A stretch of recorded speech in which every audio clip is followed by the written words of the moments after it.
dhe t'ja bashkojnë Serbisë.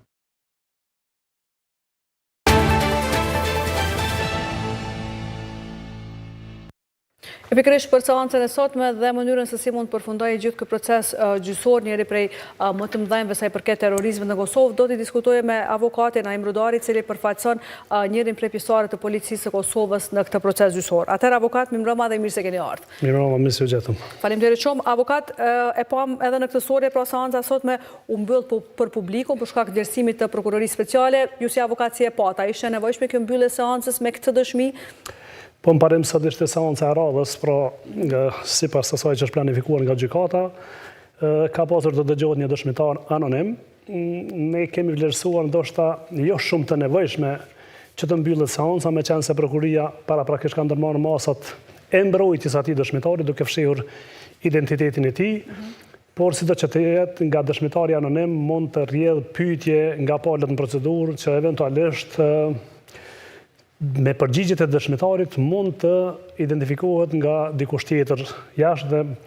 ne nuk e kemi kundërshtuar fare këtë propozim të prokurisë dhe gjykata ka aprovuar. Konsiderojmë që me të drejtë, me qenë se nuk mund të rrezikohet ndonjë dëshmitar dhe më parim nuk mund të thuhet që ka siguri të plotë dhe nëse s'mbyllet seanca, kështu që gjykata ka vlerësuar se është më e drejtë të mbyllet seanca dhe ka mbyllur seancën, me qenë se dëshmitari ka qenë anonim. Dihet që paraprakisht një dëshmitar shpallet anonim me qenë se rrethonat e tilla e kërkojnë dhe identiteti i tij ka qenë i panjohur, po ashtu sot është mbyllur seanca, ai ka dëshmuar me bazë të telelinkut jashtë gjykatës apo jashtë sallës së gjykimit dhe se lidhur me këtë seancë, pra është seancë e mbyllur. A ka përfunduar dëshmia e tij sot apo do të vazhdojë edhe në seancat e radhës? Ka përfunduar dëshmia e këtij dëshmitarit dhe në vijim do të vazhdon me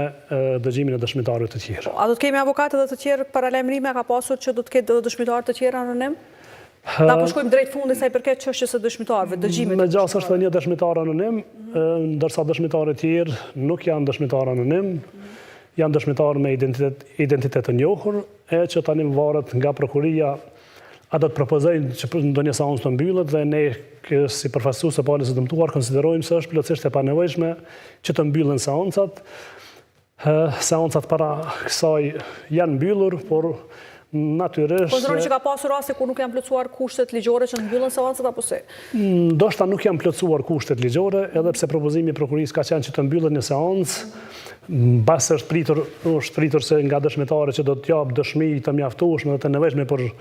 procesin gjyqësor, por dëshmitari në seancën e mbyllur ka deklaruar rrajshëm, ka mohuar gjithë deklaratën e tij që ka dhënë publike me identitet të njohur në prokuri, dhe se ne kemi kërkuar nga trupi gjykues që të revokojë vendimin për mbyllje të seancës, sepse nevojitesh që ta përdorim proces verbal në seancës për të parashtruar kallëzim penal për ndjekje penale në drejtim të veprës penale deklarimi rrem. Po, dhe ju si avokat në disa raste, në 4 raste më duket keni parashtruar kallëzim penal ndaj dëshmitarëve apo jo? Për çfarë bëhet fjalë? Po, me qenë se dëshmitarët në procesin gjyqësor kanë detyrim për thënë vërtetën, pra deklarimi rrem bën vepër penale dhe se ata nuk mund të vinë në gjykim dhe të zgjedhin se çfarë të deklarojnë. Por ata në gjykim duhet ta thonë të vërtetën dhe 2 nga dëshmitarët që janë dëgjuar të njëjtit kanë dhënë deklarat në procedurën paraprake, kanë dëshmuar çfarë kanë parë dhe dëgjuar dhe eventualisht si janë takuar me pjesëtarë të grupit terrorist. Për njërin nga ata madje ka qenë familjarë, njërit nga ata akuzuarit. Por në shqyrtimin gjyqësor kanë ardhur dhe kanë ndryshuar deklaratat e tyre 2 nga ata, duke mohuar ata që kanë deklaruar më herët, madje duke mohuar që kanë parë, kanë dëgjuar, dhe për ne ka qenë plotësisht e papranueshme që ata të mohojnë tani në shqyrtimin gjyqësor, ata që kanë deklaruar vetë më herët, dhe se të dhënat që ata kanë ditur, pra kanë qenë shumë të nevojshme për procesin gjyqësor. Unë kam parashtruar kallëzim penal ndaj 2 dëshmitarëve që janë dëgjuar dhe nga dëshmia e tyre që është siguruar dhe është deponuar më herët nga 2 një pronar dhe një menaxher të hotelit Rajnska Banja, për cilin këta dëshmitarë kanë dëshmuar,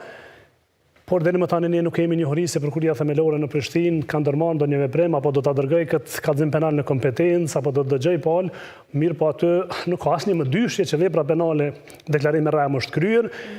Mirë, po përveç kësaj vepre dhe disa vepra të tjera penale që kanë të bëjnë lidhur me terrorizmin, ka ndihmë në kryerjen e veprës penale terrorizmi, sipas deklaratave të atyre të dëshmitarëve, dhe ka dhe vepra tjera që kanë të bëjnë lidhur me rastin konkret. Po, dhe avokat, ka kohë që e keni dorëzuar të kallëzim penal, a janë të kaluar këto afatet e shqyrtimit apo? Jo, vetëm kanë kaluar tek afatet për hedhjen e kallëzimit penal. Pra prokuria në fakt ka 30 ditë afat për ta hedhur një kallëzim penal nëse sheh se nëse konsideron se është i pabazuar. Kallëzimi penal që ne kemi dorëzuar në prokuri, pra është i mbështetur në fakte konkrete. Në deklarata shihet një deklaratë më herët dhe shihet tjetrën i njëjti person çfarë deklaron që është dallimi jashtëzakonisht i lartë dhe nuk ka asnjë më dyshje që ata kanë deklaruar rrajshëm në shqyrtimin gjyqësor. Po përveç veprës penale, domethënë deklarimit të rreme, ka edhe shumë vepra tjera penale, prokuria domosdoshmë duhet filloj hetimet për gjithë ata persona që ne kemi kallëzuar penalisht, e që besojmë që gjatë hetimit prokuria mund të nxjerrë edhe dhëna tjera apo të nxjerrë edhe persona të tjerë që kanë qenë të implikuar në këtë rast. Rasti Banjska është duke u gjykuar, por është duke u gjykuar një e 70 pjesë, do thoya. Pra kemi 3 të akuzuar, por kemi 42 personat që dihen me emër dhe mbi emër, me identitet të njohur që janë në arrati. Por ka dhe shumë personat të tjerë që në zhvillim e sipër kuptohet se kanë qenë të involvuar direkt apo indirekt në kryerjen e kësaj vepre penale. Ka shumë personat të tjerë që dihet që kanë ikur në rroba civile, pra ka personat të tjerë që kanë zhveshur uniformat në hotelin Rajnska Banja sipas dëshmitarëve dhe kanë lvizur në rroba civile. Ka persona të tjerë që kanë ndihmuar në çfarë do rrethone për të ardhur ata dhe për të vendosur në një vend me arsenal të lartë. Dhe këto avokat janë bërë të ditura gjatë dëgjimit të këtyre dëshmitarëve gjatë procesit apo se? Po, gjatë dëgjimit të dëshmitarëve dhe gjatë gjithë mbulimit të asaj pjese, pra me videoingjizime, me pamja nga dronët dhe nga vetë rrethonat e rastit, pra dihet se është jashtëzakonisht e vështirë për të gjendur për një moment një grup aq i madh me gjithat arsenal luftarak, me gjithat automjete në një vend dhe të strehon të bëjnë strofullën e tyre pa asnjë pengesë. Po dhe avokata do duhet tani të kishim reagim nga ana e prokurorisë, hetim ex officio për këto deklarata, për këto që thoni apo si? Prokuria ka pasur jashtëzakonisht të vështirë pra që të kurorëzoj një hetim të tillë me një akt akuz. Ne kemi tani paksa më të lehtë që nga ky pozicion që jemi të vlerësojmë edhe më tutje procesin se si ka shkuar. Por prokuria ka pasur shto këtu edhe presionin publik, politik, mediatik që për të ngritur një akt akuzë sa më parë, por ka qenë jashtëzakonisht e vështirë për të përmbledhur që të gjitha këto veprime dhe për të vendosur në një akt akuzë, sepse dihet tani që gjithë personat thuajse kanë qenë të maskuar, kanë qenë të uniformuar, ka qenë e vështirë të bëhet identifikimi i tyre dhe më pas për të individualizuar veprimet e secilit nga ta çfarë ka vepruar, por kjo është marrë në tërësi si grup, por tani pra duhet ka mundësi që hetimi të zgjerohet edhe të fillohet hetimi i ri, sepse rasti Banjska është një rast jashtëzakonisht i madh. Nuk është vetëm ajo që shihet, pra shihet që në tërësia e pjesë veriore e Mitrovicës dhe gjithë rojat e urës, gjithë organizimi që ka qenë në atë pjesë, pra kanë ardhur dhe kanë kulmuar veprimet e tyre me një grup të armatosur, duke menduar, duke para përgatitur për kohë të gjatë në Republikën e Serbisë. Madje vetëm ushtrimet që ata bëjnë me automjete, me autoblinda, me armatim manevrues në pjesën tjetër, në pjesën e Serbisë, pra shihet se tepër serioze kanë pasur gjithë përgatitjet për të futur në Kosovë. Dhe shihet tani edhe nga vetë përgatitja për zgjedhje anëtarëve të grupit terrorist, pra shumica nga ta janë të ushtruar fizikisht, kanë qenë të armatosur dhe të përgatitur me antiplom, me fishek dhe municion rezerv, me armatim të lartë, me gjitha pajisit e mundshme pra për të mbajtur front lufte, jo për të krijuar një sulm, por për të vendosur dhe për të rezistuar për kohë të gjatë. Kanë pasur uniforma rezerv që për të ftuar persona tjerë dhe vetëm për të veshur me uniforma dhe drejt për drejt për të angazhuar në vijë të frontit. Kështu që rasti Banjska duhet jetë një mësim jo vetëm për prokurorinë dhe gjykatën, por gjithë, do thoj, edhe për faktorin politik në vend dhe për gjithë qytetarët e këtij vendi, sepse unë besoj që pjesa që janë përgatitur për këtë sulm kanë akoma përgatitje. Pra 42 nga ata që kanë qenë tani të njohur janë të akuzuar, janë në arrati. Dhe shto këtu faktin kur edhe vetë aparati shtetëror i Serbisë, pra del në mbështetje në streh të këtyre terroristëve dhe padyshim që ata mendojnë dhe presin e përgatiten që prap eventualisht të bëjnë sulme të tilla. Dhe ne duhet të jemi të vetëdijshëm se në rastin konkret pra kemi vetëm 3 të akuzuar e që ky proces do duhej ndoshta të mos nxitohej në farë mënyrë që vetëm të jepet një verdikt, por të vlerësohet sa më në detaje se çfarë ka ndodhur dhe eventualisht cili do ka qenë i përfshirë në këtë rast, pra të merr verdiktin dhe vendimin, dënimin e merituar. Avokat, përveç këtyre 45 personave në krye do të ishin përfshirë, sa potencialisht tjerë mund të jenë përfshirë? A ka një shifër të afërt ajo? E që nuk janë pjesa këta? Unë mendoj se nga rrethonat që janë, pra, duke ndihmuar grupin, duke planifikuar, numri ka qenë shumë më i madh, por numri për ka lartësia tani mund të jetë i pakufizuar, sepse këta kanë qenë shtys për shumë të rinj për t'ju bashkuar pra këtij grupi. Në SMS-at që janë gjetur tek të akuzuarit tani, pra shihet kur ata punësohen në këtë grup.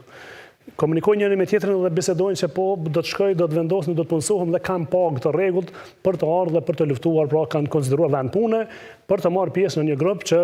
janë paguar me paga jashtëzakonisht të majme dhe për ta ka qenë një atraktivitet që për të marrë pjesë, për të paguar dhe eventualisht një pjesë e tyre janë pra të banorë të përhershëm të Mitrovicës së Veriut dhe ka qenë një lloj patriotizmi për ta, për të luftuar, kinse për ta aneksuar atë pjesë të Republikës Kosovës. Dhe avokata, një ky ndryshimi i këtyre deklaratave të disa prej dëshmitarëve, çka tregon që ka presion ndaj tyre për të ndryshuar në favor të akuzuarve deklarimet apo çfarë? Po natyrisht ata tani ndjejnë krenari kur ndryshojnë deklaratat, sepse konsiderohen se po deklarojnë në mbrojtje të disa persona të tjerë.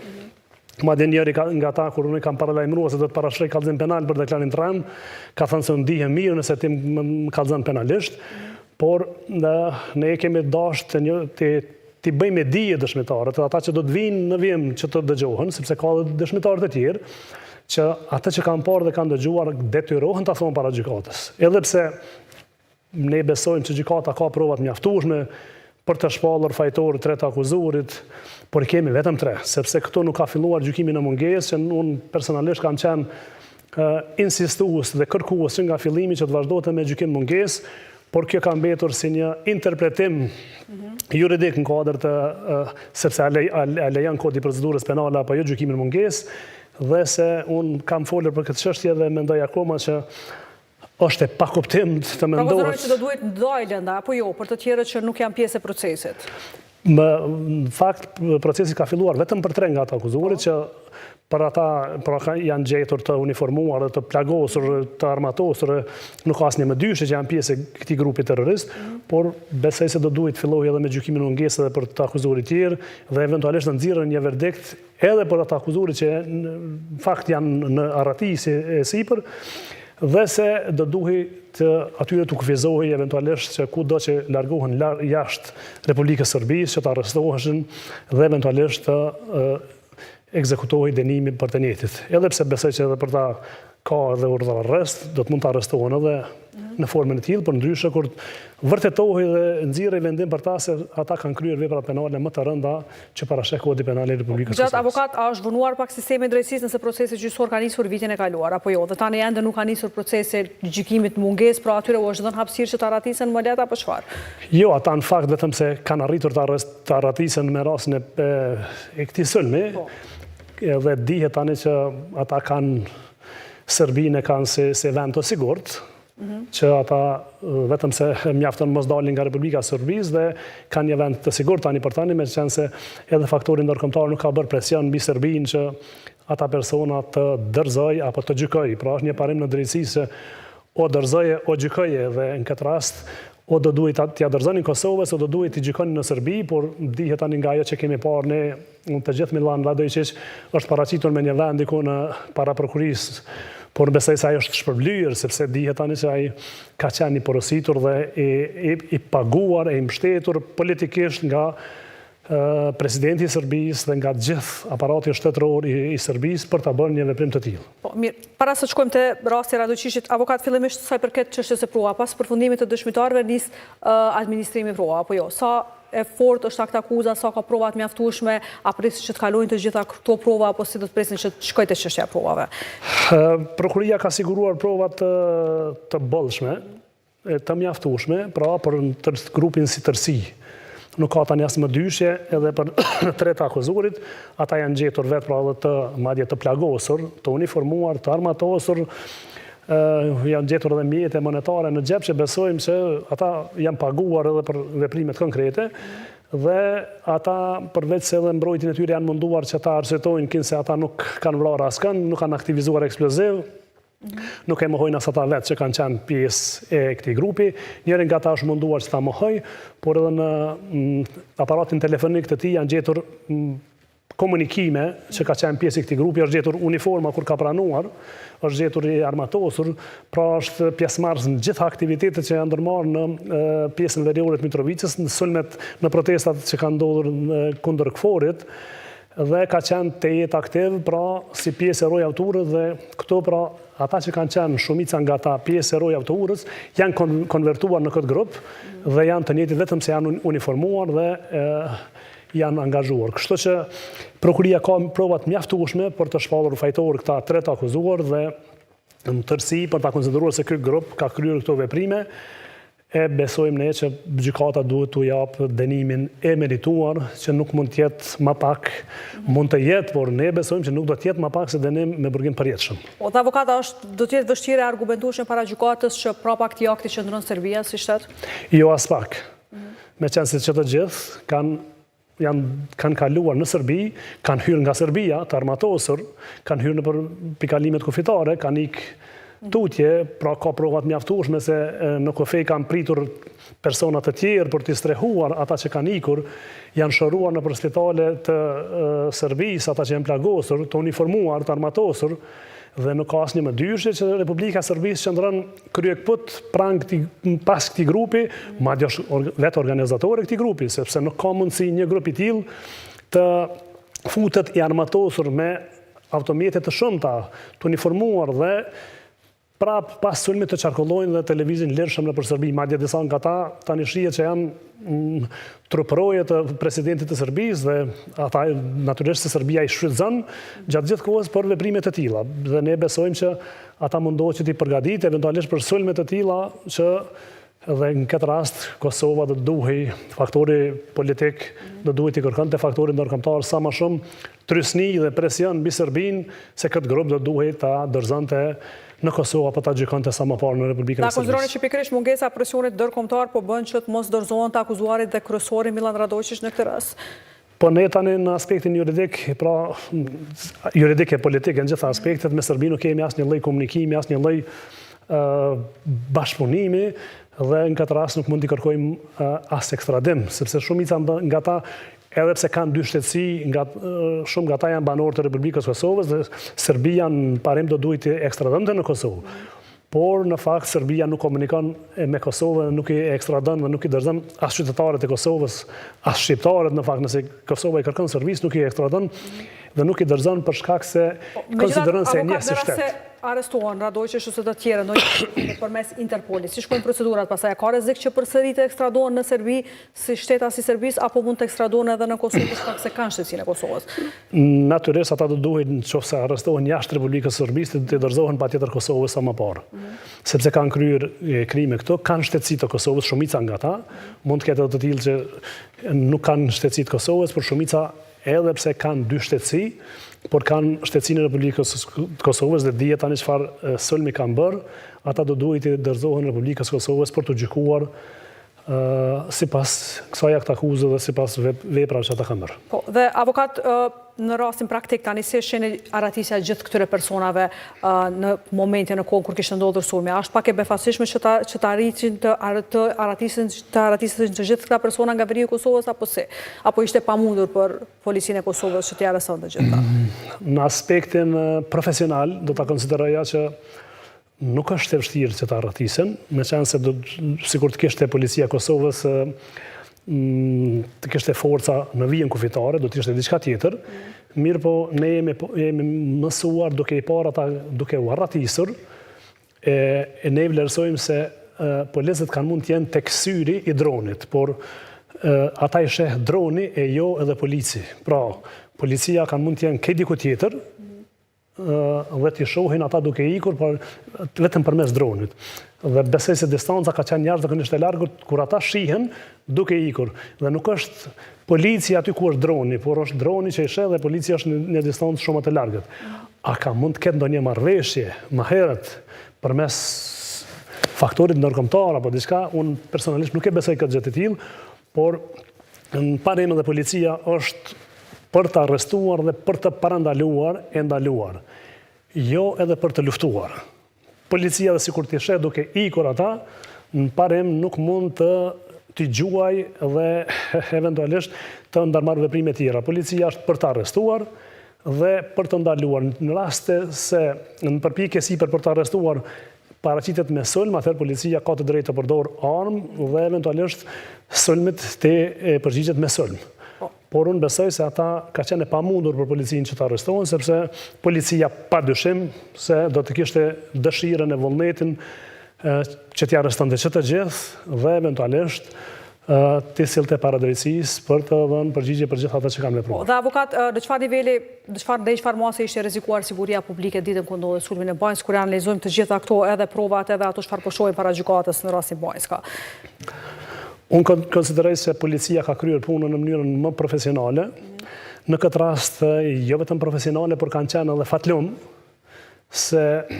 fatkeqësisht ka pasur pasoja, pra indjeri Afrim Bunjaku tani ka pësuar me jetë, ka pësuar Alban Rashidi, cilën unë e përfaqësoj, e shokët e tij, çlirimet e tjera, gjithë që kanë qenë aty, por kanë rezistuar, pra, sepse në kurthën që kanë bërë ky grup terrorist, pra është vërejtur që diçka nuk është në rregull dhe kanë shkuar për të larguar kamionët dhe aty kanë mësuar, pra fillimisht indjeri Afrim Bunjaku, po ashtu edhe Alban Rashidi dhe gjithë zyrtarët tjerë kanë mësuar lëndime të ndryshme, përveç atyre fizike dhe psiqike të tjera, se sulmi ka qenë i befasishëm. Pra për njëherë kanë filluar gjujtjet me armë për gjitha anëve dhe në këtë rast pra policia e Kosovës ka arritur të organizohet në formën më të shpejtë të mundshme dhe të fusë këtë grup nën kontroll. Ky grup kanë pasur një vend shumë strategjik, pra kanë qenë të pozicionuar mirë, me armatim shumë të lartë, nga provat që ne kemi tani shihen, madje shumë nga to janë edhe publike tani, por ata kanë qenë shumica nga ta edhe me antiplom, me mjete të blinduara dhe gjatë qarkullimit të tyre nuk kanë pasur fare frikë në përfshatin Banjska, kur kanë lvizur dhe janë ardhur stacionuar që kanë mundur shumë të shkaktojnë probleme, sikur të mund të dështonte ky organizimi i parë dhe ata të zhvilloheshin dhe të zinin pozicionet në pjesën më poshtë se Banjska, por fatbarësisht atyre që në momenti i parë u është ndërprerë veprimi, janë pasivizuar, janë ndjekur, disa nga ta janë arrestuar, ka të atill që kanë mësuar plagë, dhe janë shëruar në Republikën e Serbisë, ka të tjerë që vetë se kanë vdekur krejtësisht si pasojë e plagëve të marra, 3 janë arrestuar dhe sido që tjetë është rezultat jashtëzakonisht i mirë që thuaj se është zhveshur gjithë ky grup se çfarë kanë dashur të bëjnë dhe gjitha provat, por ne duhet të jemi syqelë dhe të vëmendshëm për se kjo është vetëm një zbulim i tendencës së Serbisë ndaj Kosovës. Po, dhe avokate përmendë më herët që derisa të vazhdojnë që jenë arratit të gjitha persona ekziston rreziku që mund të përballemi me sulme ndoshta jo të kësaj përmose, po me sulme të tilla terroriste. A kemi nxjerrë mësime se instituciona ka një strategji sot më të mirë sa i përket sigurisë, sidomos komunat veriore ajo? Ne dim se tani pra kanë marrë pjesë edhe në zgjedhje në komunat veriore serbët, por akoma i kanë vendet e rezervuara në polici, prokuri dhe gjykat, dhe ata pjesëtarë të nacionalitetit serb nuk lejohen besoj nga aparati shtetëror i Serbisë që të vinë dhe eventualisht të integrohen në institucionet e Republikës së Kosovës. Dhe me këtë rast, besoj se ata përgatiten dhe planifikojnë veprimet e tilla, do viktimizimin që se nuk kanë qasje në institucione, u mohohet që të kenë pjesëmarrje në polici, prokuri e gjykat, por ata vetë kanë dhënë ndërheqje, janë larguar edhe pse kanë vendet të rezervuara. Dhe përderisa ata mohojnë që të marrin pjesë aty ku kanë vendet e tyre që u takojnë, pra gjithherë lëmë dyshje se ata janë duke menduar, planifikojnë, përgatiten për eventualisht ndonjë sulm të ri mbi atë pjesë të Kosovës. Avokat, të gjitha këto veprimet e ndërmarra në veri i kemi parë shumë shpesh që nga komuniteti serbat janë parë si forma represive, numri i madh i pjesëtarëve të policisë, shtimi i forcave të sigurisë atje. Tani çka do të mendoj avokat që duhet të ketë demokraci brenda komunitetit serb? A do të kalojnë masa tjera apo si do duhet trajtohej kjo pjesë në mënyrë që të ulen tensionet atje dhe mos flasim vazhdimsi vit pas viti për tensionet në veri? Është paksa problematike, si që dim, kjo pjesë ka qenë problematike në vazhdimsi. Konsiderohet se në një moment kanë filluar të integrohen, kanë qenë të integruar, mirë po ka pasur zakonisht vatra krizash në vazhdimsi. Dhe tani,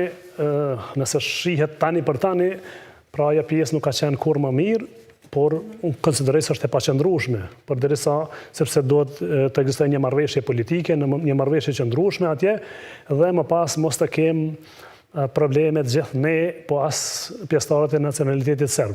Që tani për tani, pra, konsiderohet se urrejt jemi gabuar, por është kohë dhe qetësi e përkohshme. Atëherë avokat, ju falenderoj shumë që ishit sot këtu me ne. Faleminderit juve. Faleminderit shumë.